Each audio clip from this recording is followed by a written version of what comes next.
Bo día a todos e a todas, espero que nos vexades o menos borroso posible.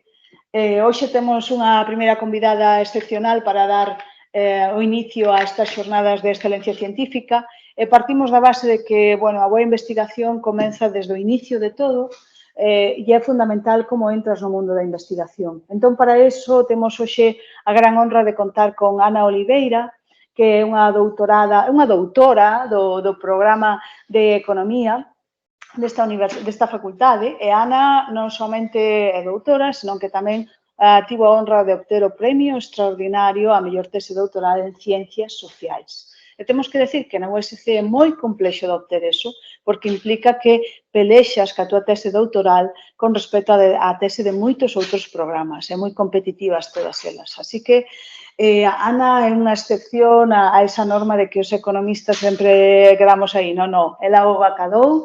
Creo que ten 5 artigos publicados indexados JCR da súa tese. A maiores, ela traballa encargada da xestión dunha cooperativa e tamén é nai. Así que, por se alguén ten dúbidas do seu multitasking, desde logo este é un exemplo a seguir.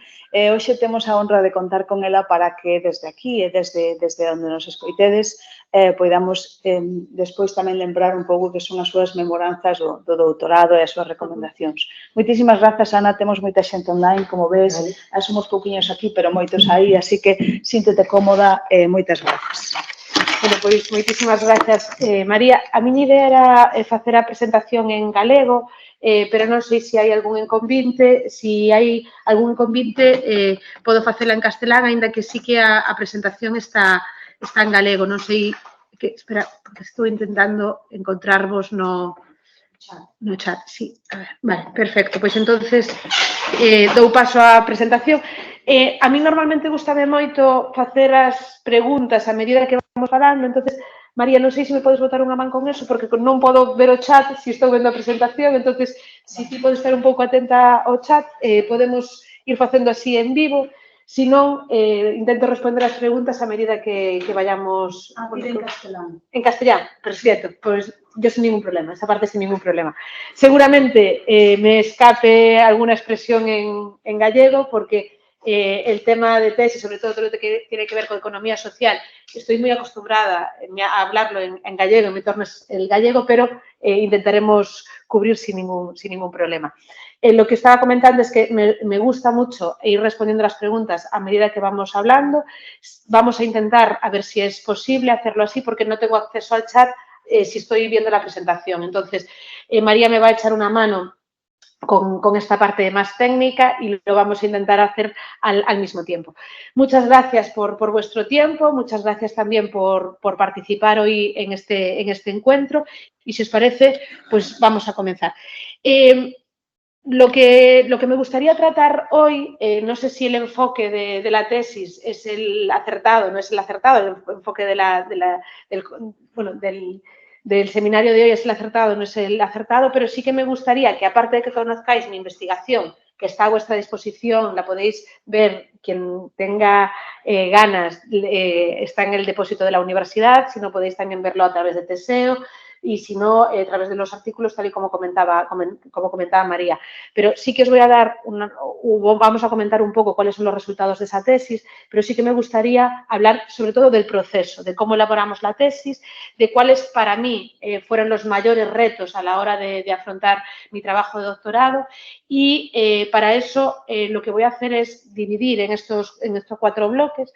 El primero de ellos voy a comentaros cómo llegué a la carrera investigadora, primero porque mi perfil es bastante poco usual, sobre todo en España, no tanto en otros países, pero sí es bastante poco usual porque mi perfil no es acabas la carrera, haces el máster, empiezas con la tesis de doctorado, sino mi perfil es acabas la carrera, trabajas, haces el máster, trabajas y decides emprender el trabajo de doctorado, el trabajo de tesis, eres madre por el medio, como bien decía María, hay vida fuera de las paredes de la academia, entonces es un poco diferente, ¿no?, a lo que es la carrera universitaria o carrera académica ordinaria.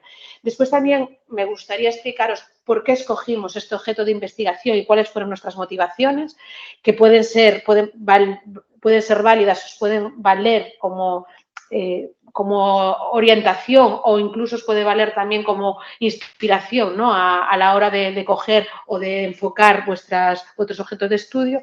Después, sí, el tercer bloque ya tiene que ver con los resultados propios de la tesis. Y, por último, os voy a dar unos pequeños tips que a mí me valieron a lo largo de toda la carrera investigadora, o sea, toda la etapa de tesis, que es una etapa muy larga. Hay momentos donde parece que no se termina. A mí, aparte, me coincidió con pandemia por medio, entonces los años de pandemia cuentan doble, pero sí es cierto que estos tips a mí me salvaron en algunos momentos y creo que son muy útiles. Y creo también que solo se saben una vez que se pasa por ese camino. Bueno, la carrera investigadora, como os decía, yo terminé la carrera, o sea, yo soy diplomada en Relaciones Laborales, algo que también a priori es extraño y que después pudiese terminar en la etapa de tesis, porque a priori cuando yo empecé mi vida universitaria, las personas que en algún momento se suponía que iban a investigar eran personas que optaban por una licenciatura, no por una diplomatura. Y evidentemente yo no tenía idea de optar por la etapa de investigación después de que terminara mi carrera universitaria. Accedí a la universidad pensando en formarme para trabajar, como el 99% yo creo de las personas que acceden a la universidad, pero en el año 2007 cambia el sistema universitario español, cambia el sistema universitario europeo, entramos en Bolonia, entramos en lo que ahora es una realidad, pero en aquel momento era una novedad, y aparecen los primeros másteres que habilitaban para la etapa de investigación. Yo en ese momento curso un máster que era una especialidad de mi carrera, el máster en gestión sociolaboral, y aunque no tenía, en aquel momento no estaba definida la parte de investigación, sí que empecé a tener mis primeros contactos con la investigación. Coincido además con muchos profesores que me dieron clase durante la carrera, o sea, el máster era ahora mismo en el mismo espacio, en la misma facultad que mi carrera, y a partir de ahí, sobre todo con la que después fue mi directora de tesis, me empieza a entrar el gusanito de la investigación. Es decir, cómo podemos dar respuesta a realidades sociales, porque sí es cierto que mi tesis está muy enfocada a analizar la realidad social, en este caso de economía social, cómo podemos buscar esas respuestas a cosas que realmente están pasando, ¿no? Y cómo podemos influir en la sociedad a través de la investigación o, en mi caso, a través de políticas públicas concretamente. Hacemos una pequeña aproximación al entorno. En ese momento la economía social todavía ni siquiera contaba con una ley propia en Galicia y tampoco en el conjunto del Estado. La primera normativa que tiene que ver con economía social en España es del año 2012, ¿vale? Para que tengáis una referencia. Y nosotros yo termino el máster en el año 2009. Entonces empezamos a tratar o empezamos a vislumbrar un nuevo concepto que, aunque existía académicamente, realmente había muy poco estudio, muy poco trabajado en lo que era en la propia Universidad de Santiago e incluso en las universidades españolas. Al mismo tiempo, nosotros nos centramos en cooperativas, sobre todo, porque sí que me llama la atención cómo se organizan estas empresas, sobre todo lo que tiene que ver con las cooperativas de trabajo asociado. Es decir, son empresas donde las personas se juntan voluntariamente para generar su puesto de trabajo. Es decir, son un proyecto realmente de autoempleo, pero generado por las personas que después van a desempeñar su puesto de trabajo. Cuando empezamos el proyecto de vamos a lanzarnos, vamos a entrar, vamos a realizar realmente, vamos a intentar, ¿no? Llevar a cabo la tesis doctoral, me acuerdo que lo primero que hice fue solicitar un certificado donde decía que el máster me habilitaba para la etapa de tesis. Yo venía, como os decía, de una diplomatura, a priori no tenía acceso a la carrera investigadora si no tenía que hacer el grado, o sea, la adaptación al grado, pero con ese certificado de ese máster sí que podía habilitar a la etapa de tesis. Ese certificado lo tengo guardado todavía, ¿eh? O sea, me acuerdo que mi directora de tesis me decía, guarda eso porque no sabemos lo que puede pasar.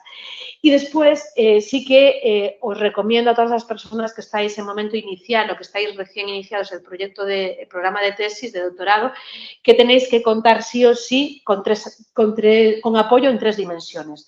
Existe, evidentemente, una dimensión económica. El proyecto de doctorado es un proyecto largo, va a durar mínimo 3, 4 años en lo mejor de los casos, pero en algún caso puede ser algo más incluso, y evidentemente necesitáis un sustento económico. En aquel momento, cuando yo me adentro en la etapa de tesis, prácticamente no había ayudas para programas de doctorado, ¿vale? O para personas que quisiéramos hacer doctorado. Las FPU y las FPI existían, pero estamos hablando, no pasa nada, estamos hablando de los años más duros de recortes de políticas públicas y, sobre todo, en ciencias sociales, digamos que esos programas eran muy difíciles, muy competitivos, ¿vale? Y en muchos casos prácticamente inexistentes. Recuerdo años que no había ni siquiera esas convocatorias, sino que acumulaban 2 años para hacer una única convocatoria. Con lo cual, evidentemente, la perspectiva de apoyo económico es muy importante porque tenemos que plantearnos un proyecto de estudio durante 3, 4 años como mínimo y con una implicación muy importante de nuestro tiempo, con lo cual esto nos limita bastante a la hora de poder trabajar. Nosotros esta parte la fuimos supliendo en un primer momento, digamos que el objeto de estudio o los tiempos de estudio salían de nuestro bolsillo, tanto de la directora de tesis, sus tiempos, porque es cierto que los tiempos que tienen los directores de tesis asignados al año son muy pequeños, con lo cual, cuando alguien decide dirigiros una tesis, pues está poniendo mucha parte de su tiempo a vuestra disposición sin recibir una remuneración real por parte de la universidad. No sé si esto cambió, María, pero... No cambió, pero gracias por... Pero sí es cierto que para mí la parte más valiosa es ese acompañamiento por parte de los directores y directoras de tesis, porque están poniendo a vuestra disposición todo su saber hacer y desde una perspectiva casi diría que no desinteresada, pero sí desde una perspectiva muy generosa, ¿no? Atendiendo a esto, porque sus tiempos, ellos tienen que seguir dando clase, tienen que seguir investigando, tienen que seguir cubriendo con sus obligaciones, porque la liberación de tiempo de una tesis es muy pequeña. Y después yo ponía a disposición mis vacaciones, mis tiempos de esparcimiento, digámoslo así, que no tenía en esos momentos. ¿Cómo conseguimos buscar esos apoyos económicos? Pues a través de buscando programas que financiasen la investigación. Programas que muchas veces no tenían como fin la propia investigación, sino que nos permitían analizar o realizar trabajos sobre economía social y nosotros los enfocábamos cara a nuestro objeto de estudio. Esto nos permitió tener 2 programas, 2 proyectos competitivos dentro de la universidad. Esa también fue una parte que me llevé del doctorado, aprender a realizar esos proyectos, a presentar esos proyectos competitivos y a participar de poder, ¿no? De solicitar esos proyectos competitivos con el amparo también de la universidad. Es decir, ese aprendizaje yo ahora lo estoy aplicando en mi empresa, por ejemplo.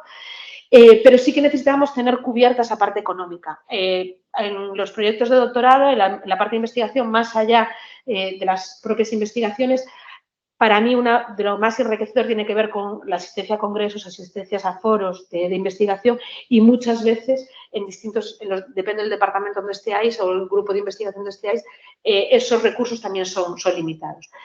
Necesitamos un apoyo emocional. El trabajo de tesis es a muy largo plazo y necesitamos apoyo emocional porque vamos a tener altos y bajos. Eso ya bueno, los que pasasteis por la etapa de tesis lo sabéis. O sea, hay momentos en los que tienes ganas de tirar la toalla, ¿no? Necesitas ese apoyo emocional y ese apoyo emocional viene por parte de la dirección de tesis, evidentemente, por parte del grupo donde tú estás, grupo de investigación, y viene por parte de la familia. Es decir, ese apoyo también lo tenemos que tener dentro de la familia. Y después el apoyo académico, que lo puse de último y no de primero, porque necesitamos tener cubiertos esos 2 antes de tener ese apoyo académico. Como os decía, para mí es fundamental el apoyo de la dirección o de la tutoría de tesis, ¿no? de esa labor que hacen los directores y directoras de tesis. Y yo, por otro lado, en mi caso, y como mi objeto de estudio era muy novedoso, sobre todo en España, yo me rodeé o entré en redes donde se estudiaba mi objeto de estudio. En este caso, 2 redes que para mí también fueron muy importantes, que es REGIES, es la Red de Jóvenes Investigadores en Economía Social. Cuando hablamos de jóvenes investigadores en economía social, no estamos hablando de personas jóvenes en edad, sino personas que se acercan a la investigación en economía social. Esta red me permitió, por ejemplo, ver cuáles eran las revistas que podrían estar dispuestas a presentar nuestros trabajos para evaluación, porque eso también es otro aprendizaje, ¿no?, que se realiza, y ver también y acercarme también a esos espacios o esas redes donde se generan proyectos de más dimensión que solo la Universidad de Santiago.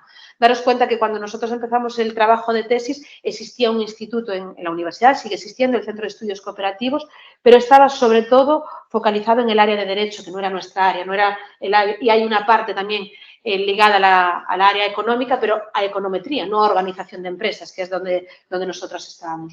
Con lo cual estábamos prácticamente solas en la universidad afrontando ese objeto de estudio, ¿no?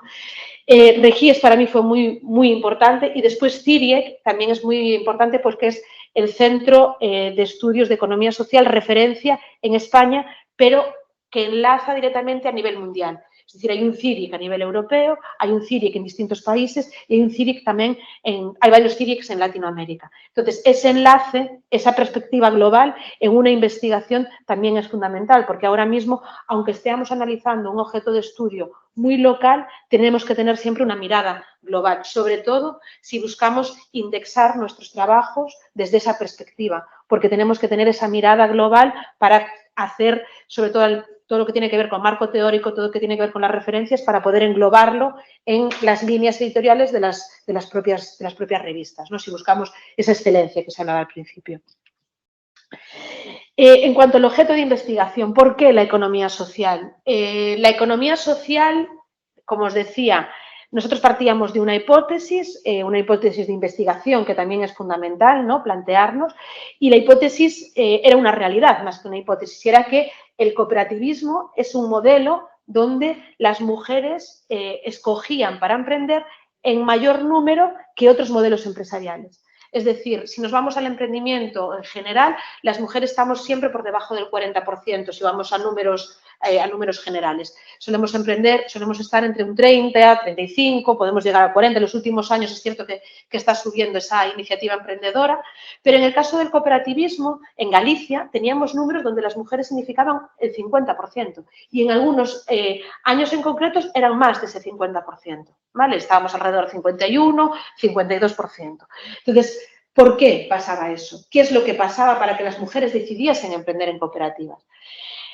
¿Por qué sabíamos esto? Porque, como os decía antes, a mí me interesaba mucho ese modelo empresarial, entonces empecé a trabajar en una cooperativa, después, posteriormente, monté mi cooperativa con otras personas socias, con otros socios y socias, entonces conocíamos muy de cerca esa realidad y queríamos saber qué es lo que estaba pasando, ¿vale? Esta es el primer hipótesis, y la primera razón. Y después también os comentaba que la economía social en su conjunto era un término, era un espacio que prácticamente no había nada.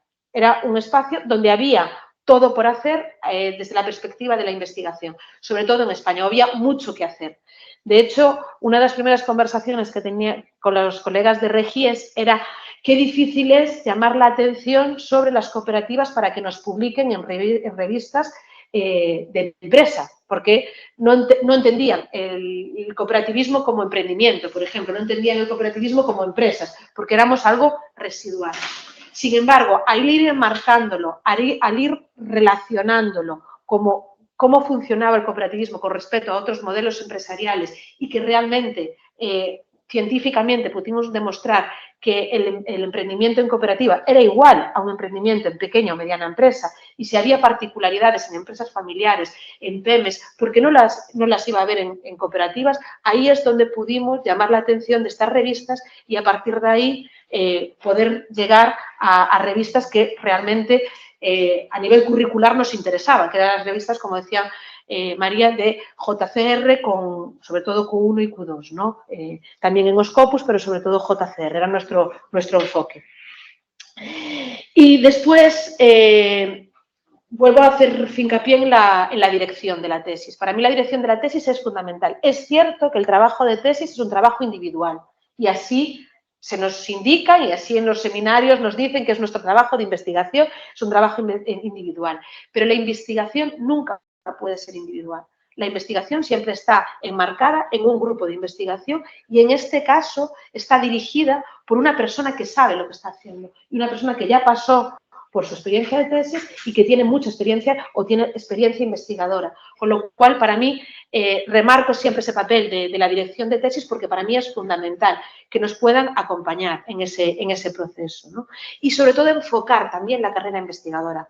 Para mí fue fundamental que mi directora, María, me dijese, María Bastida, no María, me dijese y me enfocase cara a dónde teníamos que dirigir nuestras publicaciones, cara a dónde teníamos que marcar nuestros objetivos y sobre todo también ir marcando y enfocando nuestras investigaciones para que fueran atractivas después para esas publicaciones. Esa parte de rigurosidad, lo voy a repetir a lo largo de mi intervención, es fundamental, ser muy rigurosos en la metodología y ser muy rigurosos en los objetos de estudio. Además, el proceso de dirección es un proceso de enriquecimiento mutuo. Hubo momentos de la etapa de tesis que casi hablaba más con mi directora de tesis que con mi familia, ¿eh? O sea, eso a veces pasa porque compartimos muchos espacios, porque compartimos muchos momentos, pero son momentos de enriquecimiento mutuo. Normalmente, en las tesis que se terminan bien y que se depositan, que se leen y demás, la relación que existe entre doctorando, doctores ya y doctoras y directores y directoras es una relación que permanece a lo largo de los años, una relación de amistad realmente, porque son muchos tiempos compartidos. Y ya entramos en los resultados de mi tesis. Os voy a explicar muy brevemente. Partimos de distintas preguntas de investigación. En nuestro caso, dividíamos el objeto de estudio en tres partes, o tres partes, vamos, podemos decirlo así. Por un lado, queríamos analizar cuál era el ecosistema, ¿no? O si existía un ecosistema en Galicia que favoreciese que el crecimiento de cooperativas aumentase. Estamos hablando de años de crisis, estamos hablando de recesión económica, estamos hablando donde el número de empresas cada vez era menor y, sin embargo, el número de cooperativas cada vez subía más. Estamos hablando en esos momentos de años récords de constitución de cooperativas. Entonces, ¿qué pasa? ¿Por qué se crea ese modelo de empresas cuando el resto de los modelos de empresas está cayendo? Queríamos analizar ese ecosistema. Y después, en el año 2012, ya veis que esto empezamos a analizar en el año 2012. Yo realmente decidimos ponernos a hacer el trabajo de tesis en el año 2016, ¿vale? Año 2016-2017. Fui madre antes, entonces eso también condicionó, María también fue madre, entonces eso condicionó un poco nuestras carreras a ese nivel. Y en el año 2012 en Galicia se pone en marcha una política pública que sigue vigente a día de hoy, que es la Red Eusumo, y entonces queríamos saber también si esa política pública concretamente influía en ese ecosistema, si es que existía, ¿no? Y después, por otro lado, estarían las preguntas que tienen que ver realmente con el modelo. Una de las preguntas que identificamos era qué factores pueden tener las cooperativas para atraer a las mujeres a la hora de emprender, ¿vale? Si existía, ¿vale?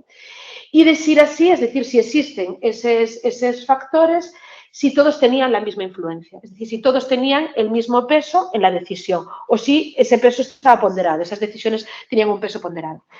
Y después también queríamos analizar cuáles eran los vínculos entre este espíritu emprendedor cooperativo, ¿vale? Y las necesidades individuales que tenemos las personas. Es decir, en este caso podrían ser necesidades, imaginaros, necesidades de conciliación, necesidades de cobertura económica, cuáles eran las necesidades, ¿no? Y si existían relaciones entre ambos. Y si además este modelo, esta vocación, esta voluntad de emprender, a través de este modelo estaba condicionado por alguna cuestión más del propio ecosistema y si se podía influir sobre ese entorno para incentivar o disminuir el emprendimiento cooperativo, ¿vale? O sea, digamos que era así como el mapa que nos planteábamos. Metodología. Usamos todas esas metodologías. Usamos mucha metodología porque cuando hablamos de ciencias sociales, en muchos casos necesitamos triangular, o por lo menos nosotros así lo identificamos. Y además eran metodologías que ya se usaran para analizar el objeto de estudio, ¿vale? Con lo cual eran metodologías validadas científicamente, ya publicadas, ya con trabajos de tesis realizados, y eso también te da solvencia a la hora de validar tu investigación, ¿vale? De hecho, todas nuestras metodologías estaban validadas previamente en algún otro objeto de estudio, bien fuese de economía social o del ámbito empresarial, por ejemplo, ¿vale? Entonces, utilizábamos metodologías contrastadas. Hablo de rigurosidad, porque cuando utilizamos metodologías tenemos que ser muy rigurosos con el uso de la metodología. Que esa metodología esté contrastada significa, si queremos ser rigurosos, que tenemos que hacer los mismos pasos, seguirla exactamente, que la siguieron las personas que contrastaron esa metodología. Y eso es muy importante. La rigurosidad en la excelencia es pilar fundamental. Ser muy riguroso. No, yo diría que no es tan importante los resultados que obtenemos, sino cómo describimos el proceso, cómo seguimos el proceso, cómo hacemos esa rigurosidad. Nuestros resultados fueron positivos, sí, pero si los resultados sean negativos, pero seguimos ese proceso de rigurosidad, el valor de la investigación sería el mismo, porque diríamos, no se cumple nuestra hipótesis, pero seguimos rigurosamente todas las metodologías. Y como os decía, nosotros triangulamos porque muchas veces en ciencias sociales es nos pueden atacar o nos pueden contrarrestar nuestra investigación si no está defendida o si no está resuelta por varias metodologías, ¿vale? Por lo menos en organización de empresas eso es bastante común. Entonces, cuando nosotros vamos a revisión de un artículo, por ejemplo, nos puede venir que un revisor o una revisora nos indiquen que por qué utilizamos esta metodología, no utilizamos esta otra metodología, o porque estos resultados, si los llevamos a esta otra metodología, darían lo mismo o no darían lo mismo. Entonces, si triangulamos, de hecho, bueno, existen autores que hablan de la triangulación en ciencias sociales, esto nos lo vamos a evitar. Otra de las cuestiones, y no lo puse en la presentación, pero creo que también es importante, nosotros fuimos publicando resultados a medida que fuimos haciendo las investigaciones. Una investigación muy larga, muy compartimentada, entonces esto nos permitía ir presentando capítulos, digamos, a publicación. Mi tesis no es de compendio de artículos, pero sí que una parte de ella está publicada antes del depósito de la tesis, ¿vale? Esto que me permite también, que me permitió ir al depósito de la tesis, a la defensa en el tribunal, con una solvencia importante, porque muchas de mis partes de tesis estaban validadas y publicadas en revistas de alto impacto. Entonces, eso significa que tu trabajo está validado, que el tribunal, digamos, poco tiene que decir porque está también validado por otras personas, aparte con una valoración ciega y demás, con lo cual, digamos que va muy contrastado a ese nivel, ¿vale? En cuanto a las políticas públicas, y así muy brevemente, si alguien quiere que entremos más en los resultados, los vemos, pero me interesaba más que vieseis todo el proceso de tesis, de excelencia de tesis, que lo que tenía que ver con los propios resultados. En políticas públicas, para haceros una idea, analizamos los presupuestos de la comunidad autónoma desde el año 2006 hasta el año 2020, ¿vale?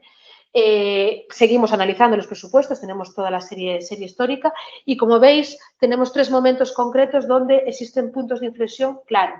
El primero de los puntos, el que está más abajo y donde el punto de inflexión es más agudizado, es la entrada en funcionamiento de la red Eusumo, de la política pública que os comentaba antes. El segundo es la entrada en vigor de la Ley de Economía Social y el tercero es la entrada en vigor de la Estrategia Gallega de Economía Social. ¿Qué significaron esos 3 puntos de inflexión? Más recursos, más políticas públicas, más investimento en economía social. Entonces, ahí vemos claramente cómo a nivel de apostar económicamente, en este caso por una política pública concreta, pues sí que se puede intervenir, ¿no? Esto a mayores va acompañado del ecosistema, de cómo cambió el ecosistema de políticas públicas en Galicia, de actores, de personas que operan, instituciones que investigan, instituciones que operan dentro de la economía social en estos años. La gráfica me parecía como muy visual, pero realmente el trabajo va como mucho más acompañado, ¿no?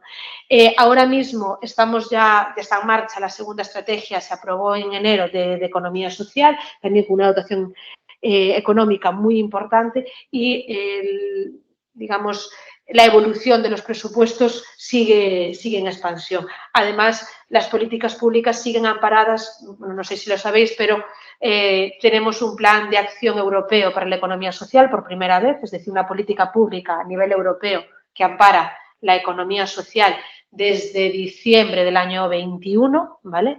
Y recientemente se aprobó también la segunda estrategia a nivel estatal de economía social y también las recomendaciones para las administraciones en el ámbito también de la economía social en la reciente presidencia española de la Unión Europea, ¿vale? Por parte de la Comisión Europea. Quiero decir que realmente lo que nosotros indicábamos en el trabajo de tesis se está manteniendo y se está incrementando. Y después, en cuanto a la red Eusumo, sí que hablábamos con una evolución muy positiva en cuanto a puestos de trabajo. Lo veis, es el primero de los porcentajes, tiene una evolución de 158% más de puestos de trabajo desde que se creó hasta ese momento. Estamos hablando de un 62% más de personas formadas y acompañadas en el ámbito de la economía social y estamos hablando de 58% más de entidades socias a la red Eusumo en este tiempo. La red Eusumo sigue vigente, es una política pública que funciona. Un catedrático de economía pública me decía en su momento que el mejor indicador para saber si una política pública tiene impacto o no tiene impacto es su permanencia en el tiempo. Es decir, si una política pública funciona, no se cambia. Si no funciona, se cambia. Estamos hablando de una política pública que está vigente desde el año 2012. ¿Vale? Con lo cual, evidentemente, hubo que modificarla, hubo que cambiarla, adaptarla a las nuevas circunstancias, pero es una política pública que está funcionando.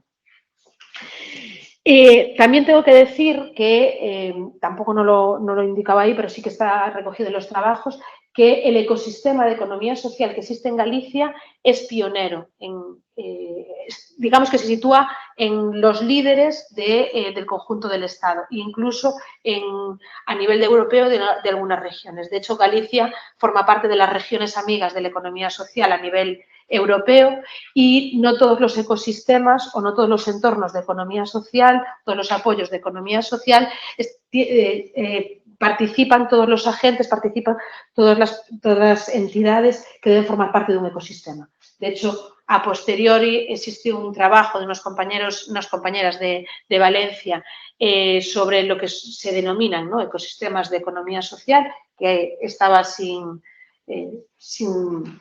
redactar, sin recoger académicamente, ¿no?, que era un ecosistema de economía social. Ellas lo publicaron, ellas lo determinaron y evidentemente hay muy pocas regiones que cumplan todos los requisitos para poder reconocer ecosistema completo y Galicia formaría parte de esos ecosistemas. Y después, por otro lado, tendría que ver con la otra parte, con los factores de atracción. En los factores de atracción es donde, digamos, tuvimos más recorrido en la parte de investigación, donde, si no recuerdo mal, están 3 de los artículos, 3 de los artículos, 3 o 4, yo no me acuerdo, de los artículos publicados, ¿vale? Empezamos con los factores de atracción partiendo de una metodología cualitativa, que tiene que ver con grupos de discusión. La triangularización es mucho más necesaria en las metodologías cualitativas que las cuantitativas, eso también es cierto. De esos grupos de discusión sacamos o sale que existe un modelo de gestión que la literatura además identifica como femenino, ¿no?, como modelo de gestión femenino dentro de las organizaciones y que en este caso en las cooperativas se daba de forma espontánea, no se daba de una forma implementada y muchas veces no consciente. Es un modelo bastante más democrático de liderazgos compartidos, ¿vale? O donde también existían 2 pilares de atracción, unos ligados al pilar económico y al pilar del propio modelo, es decir, una mujer que participa en una cooperativa sabe que en una cooperativa no va a tener que pelearse, entre comillas, no pelearse, con sus compañeros por romper techos de cristal o por suelo pegajoso. Entonces, evidentemente, es un modelo organizacional mucho más amigable, digámoslo así, con las mujeres que otros modelos empresariales. Esto, sobre todo en las cooperativas, esto era en las cooperativas de trabajo. En otros modelos cooperativistas no se daba tanto, pero en el cooperativismo de trabajo sí que se reconocía muy claramente. Y después también teníamos un modelo que económicamente era mucho más participado, con lo cual las dificultades que muchas veces tienen las mujeres a la hora de emprender a nivel económico se cubrían de forma colectiva. Las cooperativas participamos a nivel económico prácticamente todos los socios con el mismo porcentaje económico, entonces las inversiones están mucho más repartidas, ¿no? que lo que sería un emprendimiento individual o un emprendimiento más tradicional. Y después es un modelo que no deslocaliza y que tiene una perspectiva de sostenibilidad social muy ligado a sus principios, con lo cual es un modelo muy amigable también a ese nivel. En cuanto a las características del modelo, nos encontramos con que existe mucha más transparencia en la selección de personal, en el acceso a puestos directivos y sí que también nos encontramos con que cuanto más grande es la cooperativa, más necesidades de mecanismos de participación necesitamos. A veces, cuando las cooperativas son más pequeñas, esas dificultades de participación, de comunicación, no se dan, pero cuanto más grande es la organización, sí que ahí ya tenemos que ir implementando. Y necesitaban también y se reconocía una mejor cuantificación de resultados. Evidentemente, si nos vamos a resultados económicos únicamente, el plan contable no se adecua a lo que tiene que ver con la cuantificación social, ¿no? de las cooperativas. Y sí que a ese nivel se identificaba con que se necesitaba una mejor cuantificación, de ver los resultados desde otros prismas. Esos resultados y esa identificación también de factores la buscamos también en la bibliografía. A partir de ahí hacemos una revisión bibliográfica importante, identificamos los factores. Esos factores los llevamos a un modelo Delphi, que no entro aquí a explicar lo que es metodológicamente, y a partir de ahí lo pasamos a un cuestionario que se lleva a cabo por emprendedores y emprendedoras, mayoritariamente contestado por mujeres, eso sí es cierto y es una de las debilidades de la tesis y sobre todo líneas futuras, ¿no? de investigación, pero que recogía un porcentaje muy alto de cuestionarios de mujeres y hombres que formaban parte de cooperativas, sobre todo cooperativas de trabajo. Entonces, aquí tenemos los primeros resultados. Veis que dependiendo en la gráfica de la derecha, dependiendo de cada uno de los factores, sí que había divergencias entre ellos. Unos tenían más peso que en otros. Y con estos resultados nos vamos al análisis factorial, ¿vale? El análisis factorial, bueno, lo hacemos a través de un programa y nos encontramos con estos cuatro resultados. Primero, identificamos cinco constructos, ¿vale? Que además coinciden con los constructos que estaban recogidos en la literatura. Estos 5 constructos son válidos, con lo cual esto también es muy relevante y es uno de los resultados de tesis, porque como veremos después en el siguiente análisis, nos permite tener una escala validada y eso permite que nuestra investigación se pueda llevar a cabo en otras partes del mundo con esa escala validada, porque esa escala cumple todos los criterios de escala válida. Nos indica también que la influencia es diferente y sobre todo tenemos los principios cooperativos y la gobernanza como puntos de mayor influencia. La igualdad cooperativa, la igualdad de la gestión es otro de los factores que también influye y confían en el modelo. Nos salía, por ejemplo, un dato muy curioso donde si las mujeres conocían el modelo, no dudaban en emprender en cooperativas, pero en muchos casos no se emprendía en cooperativas porque no conocían el modelo. De hecho, eso es otra de las características de los resultados de tesis, ¿no? La necesidad de influir en el mayor conocimiento del modelo para favorecer aún más el emprendimiento en este tipo de modelo empresarial. Y después también los factores exógenos, los factores de fuera, si influyen, pero no son determinantes. Es decir, un ecosistema o un entorno donde existan ayudas específicas para economía social, por ejemplo, a través de políticas públicas, sí ayudan a que el modelo funcione, sí ayuden a atraer esas necesidades de emprendimiento, pero no son determinantes, ¿vale?, en la elección del modelo. A partir de ahí, como os decía, nos vamos al análisis estructural, ¿vale? Validamos el modelo desde dos perspectivas y aquí, como os decía, tenemos una escala válida, es lo primero de los resultados de la tesis, una escala a nivel, a nivel a nivel de investigación que nos permite poder exportar la misma investigación en otros espacios. Nos indica también que existen, que los motores de elección, y nos verifica que los motores de elección son los principios cooperativos y la alineación de las personas que forman parte de las cooperativas con esos principios. Es decir, los principios cooperativos tienen mucho peso, pero yo tengo que estar alineada con esos principios cooperativos. Si no, realmente lo que hacen es, lo que provocan es que esas personas no escojan ese modelo para emprender, ¿vale? Los principios que más peso tienen que ver con la gobernanza, la democracia y los resultados sociales. Daros cuenta que en las cooperativas, siendo empresas rentables, el objeto social está por encima de la maximización de beneficios. Es decir, son empresas rentables, pero donde priman las personas por encima de los resultados económicos. Y eso es fundamental. ¿Qué quiere decir? Que las empresas tienen que ser rentables, y insisto siempre en los rentables porque muchas veces se nos olvida, pero las empresas son rentables, pero los beneficios sociales que aportan y los beneficios que aportan a las personas que forman parte de esas empresas también están muy presentes, sobre todo por las personas que forman parte y que creen ese modelo empresarial. Claro, muchas veces las personas que forman parte de las cooperativas tienen su sueldo, evidentemente, tienen sus ingresos, pero también lo que buscan son unos beneficios sociales que no encuentran en otros modelos empresariales, ¿vale? Además, también protege. Por ejemplo, cuando fueron las etapas de crisis económica, de recesión, sobre todo más fuerte, en las cooperativas se destruyeron muchos menos puestos de trabajo, porque lo que se hacía era reducir los beneficios, reducir los salarios, pero mantener los puestos de trabajo. En otros modelos empresariales no se opta por ese sistema de gestión. Y después las ayudas económicas vuelven a salir, vuelven a ser identificadas como catalizadores, es decir, contribuyen pero no son determinantes, ¿vale?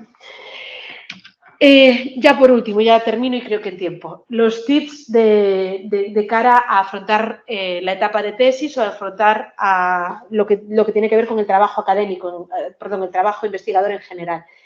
Primero, genera, busca, participa en redes. Para mí es fundamental, lo comentaba al principio, la investigación es un proceso colectivo, siempre. La investigación individual, desde mi perspectiva, no existe. Estamos siempre en un proceso de investigación colectiva, bien sea con nuestro grupo de investigación, bien sea con nuestra dirección de tesis, bien sea con las redes que creamos fuera.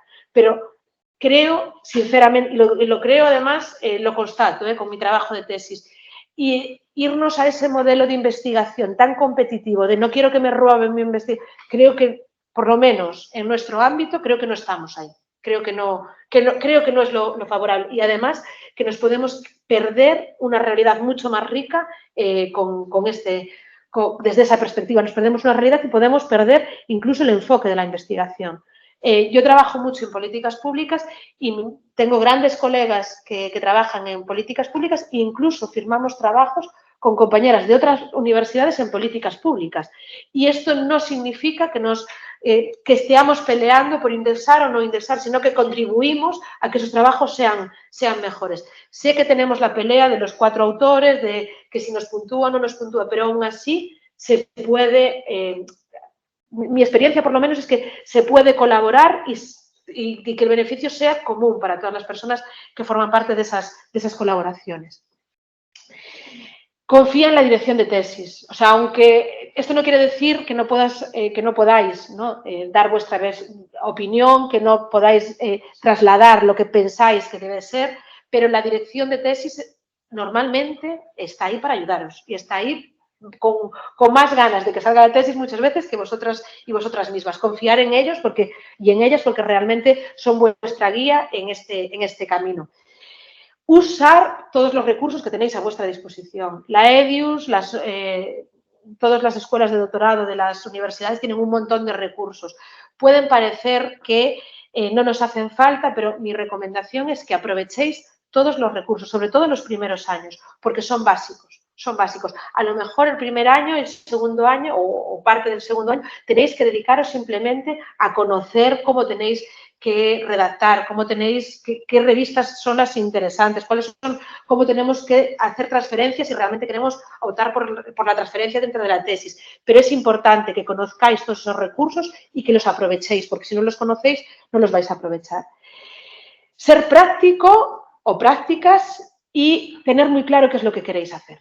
¿Vale? Quiero decir, si vosotros tenéis claro que queréis publicar y que queréis indexar vuestros trabajos en revistas de alto impacto, ver qué es lo que piden y enfocar vuestra redacción, vuestros trabajos a esas revistas. O sea, yo soy mucho de planificación y de estrategia, pero marcaría cuáles son las revistas que me interesan, por qué me interesan estas revistas y enfocar la redacción incluso de vuestros trabajos a lo que esas revistas buscan, porque realmente es la forma de que podéis indexar, de que podéis llegar a que vuestros trabajos sean publicados en esas revistas. Ser prácticas a ese nivel. Y después, durante vuestro periodo de tesis, vais a poder ver muchas revistas, muchos trabajos que os van a pedir colaboración y demás. Evidentemente hay que prestar esas redes, las redes de colaboración se crean ahí también, pero también tener claro cuál es vuestro objetivo. Va a haber un momento, nosotros, por ejemplo, eso sí hubo un momento que dijimos, vamos a JCR o Scopus Q1 y vamos solo a estas revistas que a nosotros nos interesa, porque si no, al final perdemos tiempo. O sea, está mal decirlo así claramente, pero el tiempo es un bien muy preciado. El mejor aprendizaje para mí es la equivocación. De las equivocaciones siempre aprendemos, de los éxitos no siempre. Entonces, equivocarse varias veces no está de más en la etapa de tesis. Que un artículo nos venga de vuelta y nos digan es que este artículo no está para publicar, necesito una revisión total, eso es el mayor aprendizaje. Mucho más, a lo mejor, que cuando te dicen todo bien, todo está perfecto. Porque de esas revisiones duras es cuando realmente aprendemos. O sea, esa es mi experiencia. Y cuando el director o directora de tesis te diga esto tienes que rehacerlo completamente, también, porque va a haber momentos que a lo mejor también nos encontramos con esas situaciones. Pero yo aprendí mucho más de las equivocaciones que realmente de lo que está de forma correcta. Y por último, y para mí también fue una de las cuestiones más importantes, esto me lo dijo un profesor de la Universidad de Vigo, ya está jubilado, y me decía, Ana, la tesis de doctorado es el inicio de la carrera de investigación, ¿vale? ¿Qué quiere decir esto? Esto quiere decir que te tiene que quedar cosas por investigar. De hecho, uno de los fines de la tesis, de la última parte de la tesis, ¿cuáles son las nuevas vías de investigación? Hay que poner un fin a la tesis y tampoco, siendo muy rigurosos y tendiendo a la excelencia, tampoco tenemos que pensar que este va a ser nuestro mejor trabajo de investigación, ¿vale? Esto lo digo porque muchas veces, sobre todo en la última parte de la tesis, somos muy duros, o yo por lo menos sí que lo era, nunca estaba perfecto, nunca llegaba a la perfección, ¿no? Porque cuando estás tan enfrascado en la investigación, cuando ya conoces tanto el objeto de estudio, siempre hay algo más o corregiría. Yo estoy segura, me leo la tesis ahora y seguro que cambiaría cosas de cómo está redactada, de cómo está escrita, de cómo está investigada, pero es el principio de la etapa de investigación. Entonces, hay tiempo suficiente para después seguir caminando por cuál va a ser ese camino de la investigación. Y ya la última, ¿cuál es mi situación en la actualidad? ¿No? Lo comentaba María un poco antes. Yo soy consultora, tengo mi propia cooperativa con otros socios y socias, investigo, acompaño y tengo trabajo institucional también en la economía social. El doctorado fue fundamental, lo vemos, bueno, tengo la otra transparencia, ya lo veréis. Investigo en la Universidad de Santiago de Compostela, pertenezco al grupo de POSMARC, de esta facultad, y también al CECOP, al Centro de Estudios Cooperativos de la universidad. Y doy una asignatura de gestión de empresas sostenibles en el MBA de la Universidad Internacional de Valencia y también tutorizo TFMs en esa universidad, porque me gusta la docencia, pero también me gusta mucho la parte empresarial. Y ahora mismo en la universidad pública es bastante complicado compaginar esos dos perfiles y tener esas dos puertas abiertas. ¿Y qué me aportó el doctorado? Y ya sí, ahora ya termino. Para mí fue un punto de inflexión en mi carrera profesional a todos los niveles. Por un lado, me permitió conocer, conocimientos y saber hacer. El saber hacer del doctorado lo podemos aplicar siempre a nuestra carrera profesional, o por lo menos yo lo hice así. Ayer estaba en una jornada sobre el Día del Emprendimiento, que fue el lunes, y de las 4 empresas que estaban allí, 2 de ellas estaban lideradas por personas doctoras, que decidieron no hacer su carrera en el ámbito académico y decidieron montar su propio proyecto empresarial. Para mí, el doctoramiento es un aprendizaje que muchas veces no está muy valorado fuera de los ámbitos académicos, por lo menos en España, pero para mí es un aprendizaje y que aporta valor a las personas que lo tienen. Fue un crecimiento personal y profesional, o sea, es un reto a nivel personal, eso ya os lo decía desde mi primer momento, y es un crecimiento, aprendes de ese proceso. Y para mí fue una ventana de oportunidades. El doctorado a ese nivel fue una ventana de oportunidades y conocer y participar de muchas redes de las que sigo participando. Y después el reconocimiento.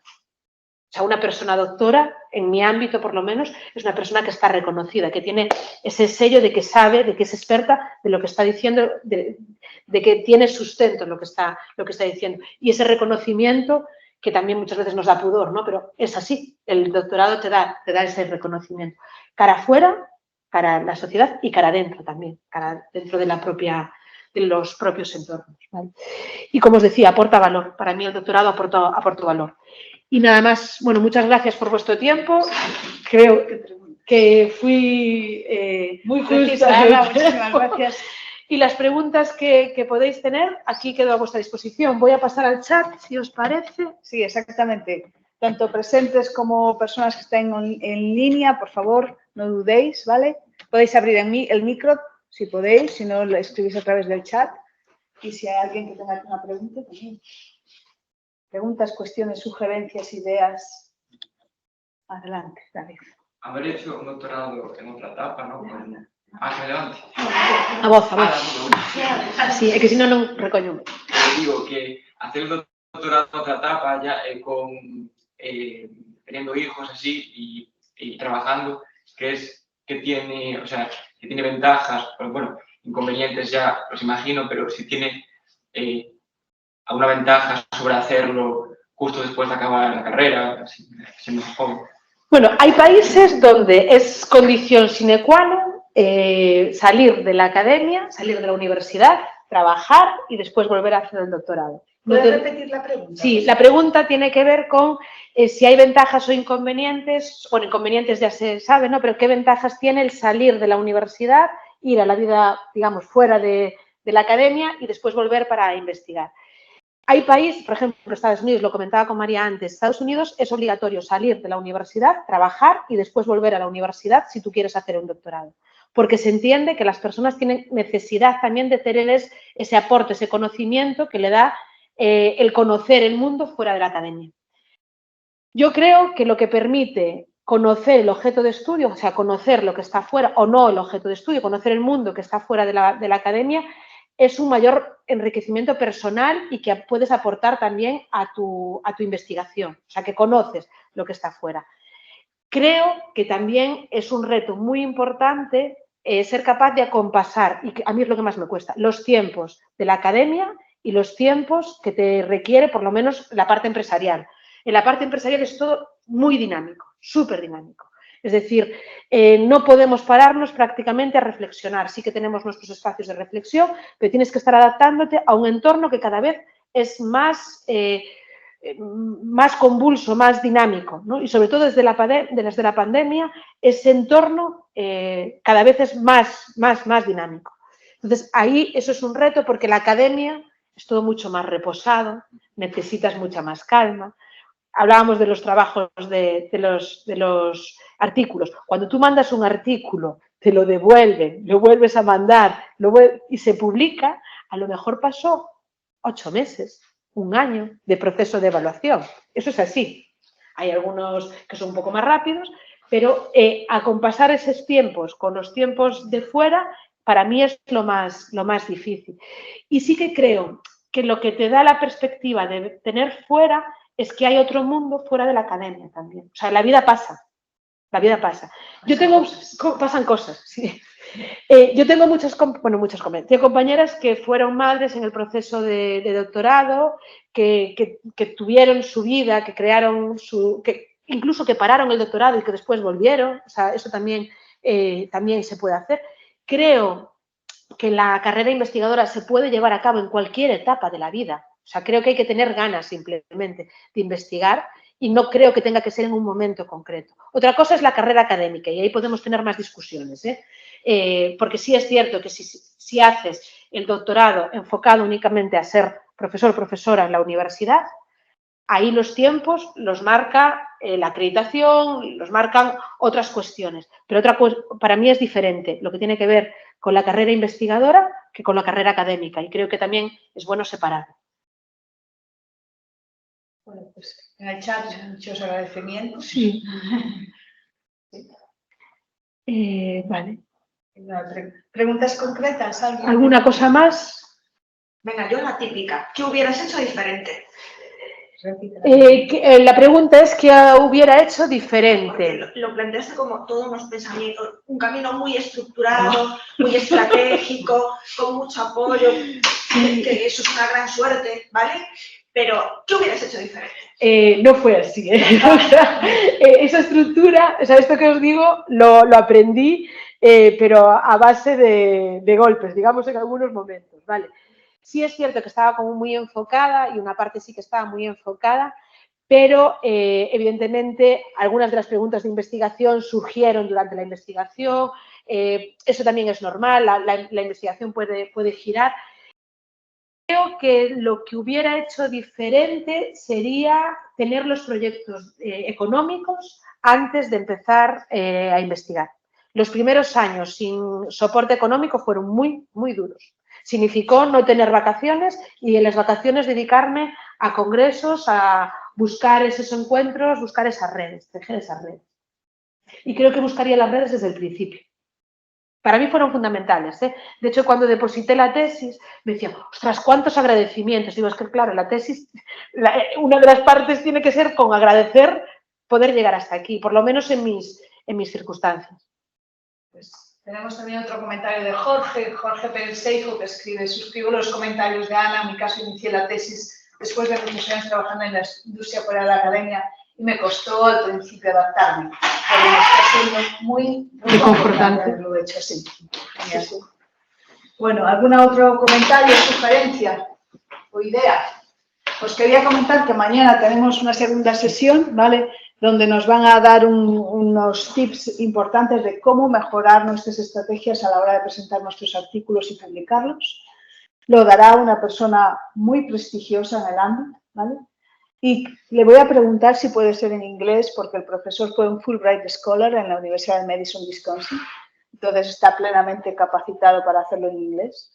Y bueno, contamos con vosotros mañana a las 12. Es una sesión de 2 horas, pero realmente es una sesión buenísima por la que muchas universidades privadas están pagando bastante dinero y nosotros tenemos la gran suerte de que, como es amigo, nos lo hace gratis. Así que es doblemente bueno, como podéis imaginar. Bueno, si no hay más preguntas hoy, creo que Ana ha hecho un esfuerzo grandísimo en transferir su energía, su conocimiento, la empatía hacia el sistema, hacia cómo funcionan las cosas, ¿no? Y le damos las gracias a Ana, un grandísimo aplauso para ella, porque de verdad que lo ha hecho genial. Un placer. Y quedamos en contacto, ¿vale? A ver si nos vemos mañana y muchísimas gracias. Muchas gracias, Ana, por todo.